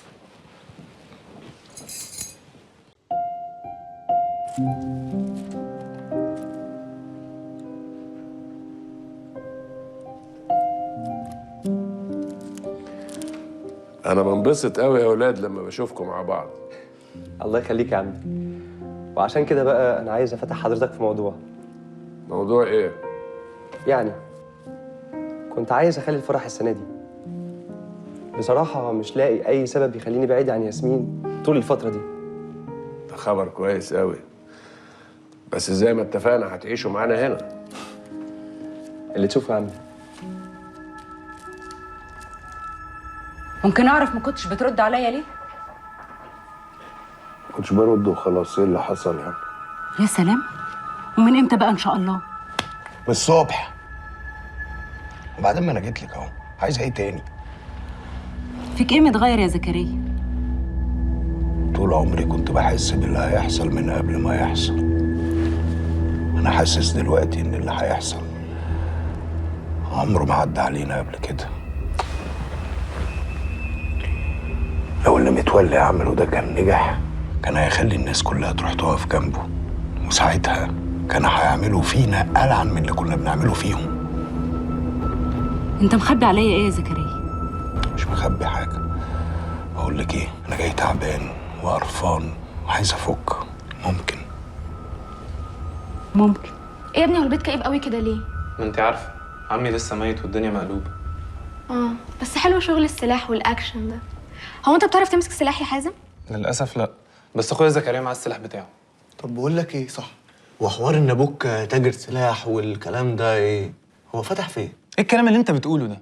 ده كلام جرايد. طب اقول لكم ايه، خلاص فكوكم من الشغل ده. هو انا ممكن ارول هنا؟ لا طبعا ما ينفعش، انا امي لو دخلت علينا في اي وقت ممكن تبهدلنا. هو انت مش مسيطر هنا خالص يا حازم؟ ده انا برول لمامي قاعده عادي يعني. يا ستي المشكله مش في امه، المشكله في امك انت. وبعدين اهدي علينا كده، الواد لسه جديد. ها ما تزعلش مني يا حازم، بس انا اول ما افتكر اول مره سمكت فيها عملت ايه بموت من الضحك. عشان اول مره على فكره. بقول لكم ايه بقى، انتوا الحشيش اللي انتوا جايبينه ده افغاني ولا الماني؟ الماني؟ انت قلت لي ابوك فتح فين؟ بقول لكم ايه، انا هطلع راقب الجو بره وانتوا رولوا سجارتين كده بسرعه. ها قشطه. لا تعجبني وانت مسيطر يا برو. محسن بيه، في واحد من المرشدين قال لنا ان زين العطار هيخبي شحنه سلاح جايه له في مخزن من مخازن الرايق. يا سلام. وهو المرشد بتاعك ده بقى عرف منين المعلومات الفظيعه دي؟ معرفش يا فندم، هو مرضيش يكشف عن المصدر عشان خايف، بس انا متحفظ عليه لو سيادتك عايز تستجوبه او اي حاجه. وهو زين العطار ما عندوش مكان في المخازن بتاعته، قام قاعد يدور على مكان في مخازن تانية. ليه؟ بيبيع مكرونه؟ جري يا اكرم، ما تتبع لشغلك يا ابني بقى، ما تخليش حد يضحك علينا. يا فندم انا متاكد من اللي بقوله. انا متاكد كويس قوي ان انت ما انتش شايف شغلك، كل همك هو زين العطار وبس. رايي بقى ان انت تشوف شغلك يا حبيبي، خد عظه للي حصل ليوسف. مع السلامه.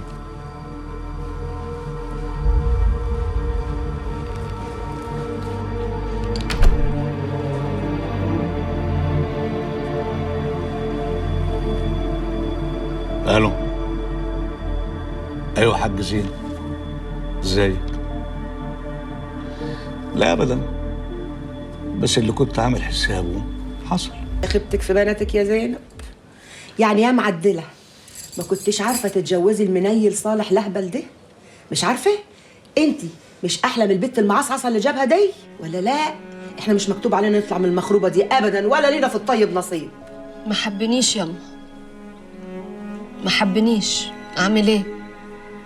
ما انتي عارفه الحب ما يتشريش ولا بيتعمل غصب ده. ليه يا اختي؟ وهو هيلاقي احلى منك فين يا بنت زينب؟ انت اللي مش عارفه قيمه نفسك. لكن معلش اقول ايه، انت مش حركه، ما فيكيش كده نفس وروح تعملي حركات عشان تتجوزيه. يعمل لك ايه؟ انت غاويه تفضلي كده، خليكي قاعده، النبي ما انت رايحه في حته، خليكي لحد ما تمشيش وتعفني جنبي. هو انت ما بتزهقيش ياما من السيره دي؟ عاد ما تهمل البت في حالها. ما انت عايزه دورك، خليني مهملاكي، ده انت عامله لي عله على قلبي انت بالذات. ومالك يا بنت بتكلميني وانت عامله جرفانه كده؟ كانت مصيبه منك ليها يا عره البنات. انت خلاص ضاقت بيك الدنيا كلها ومش لاقي حد تحبيه غير عبد الله يا خايبه. بحبه ورايدني وهتجوزه، موت بغيظك يا زينب. موت بغيظك يا زينب؟ بقول لك ايه، انا ما اسميش زينب، احترمي نفسك، اسمي اما.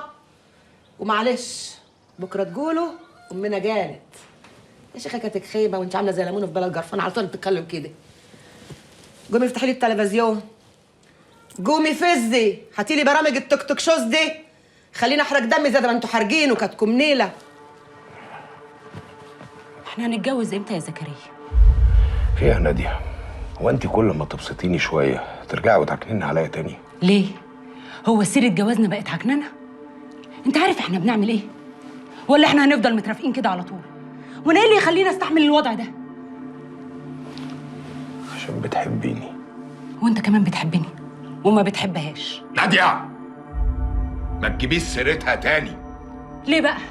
هي بنت الملك وانا بنت الخدامه؟ لا فوق، انا ناديه الرايق اللي شباب مصر كلهم بيتمنوا النظره منها. خلينا نبعد عن بعض شويه يا زكريا، وانت ساعتها هترجع لي، بس مش هتلاقيني موجوده، وانا عارفاك اكتر من نفسك. بلاش تضيعني من ايدك احسن. قال لي تعالي لي البيت عايزه اشوفك. قلت له مش عايزه اعرفك تاني. شتمني. قلت له انت مش عارف انت بتكلم مين؟ والله العظيم لا اوريك. بعت لي صور زي ما انت شايف. ما كنتش عارفه اعمل ايه. لقيتني بموت نفسي. وما قلتليش ليه من الاول؟ ما كنتش عارفه افكر يعني. كنت خايفه ولسه خايفه ومش عارفه اعمل ايه. انت الوحيد اللي جريت عليه عشان بثق فيه، وعارفه ان انت عمرك ما هتضرني. الواد ده عنده صور تانية غير دي؟ معرفش. امال مين اللي يعرف؟ وازاي اصلا تسمحي له صورك صور زي دي؟ صور زي دي ازاي يا علي؟ احنا كنا بنتقابل بس ما حصلش حاجه. علي انا اختك، تتصدق عليا كده؟ مش هتفرق يا سلمى. الواد ده عنوانه فين؟ هتعمل ايه؟ هتصرف. عمي زين لو شاف الصور دي ممكن يقتلك، وانا مش هقدر استحمل حاجه زي دي تحصل. هاتي العنوان. عصيت الامر يا حسن. عاش ولا كان ليعصي امرك يا شيخ سليم. انا بس مش عارف اقول لحضرتك ايه. حقك على راسي. لا راسي ولا راسك، الحج حج.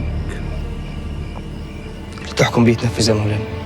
الحكم حكم الله، والعقاب عرف، والعرف لازم يتنفذ.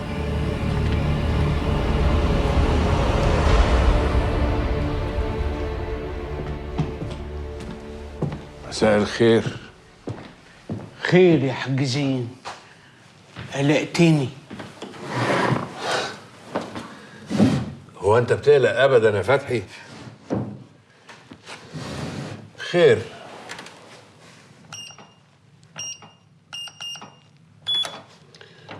كنت عايز اسالك بس على شويه معلومات كده كنت نسيتها في الكوتشينه. كوتشينه؟ اسال براحتك يا حاج. هو الجوكر بيعمل ايه بالظبط في الكوتشينه؟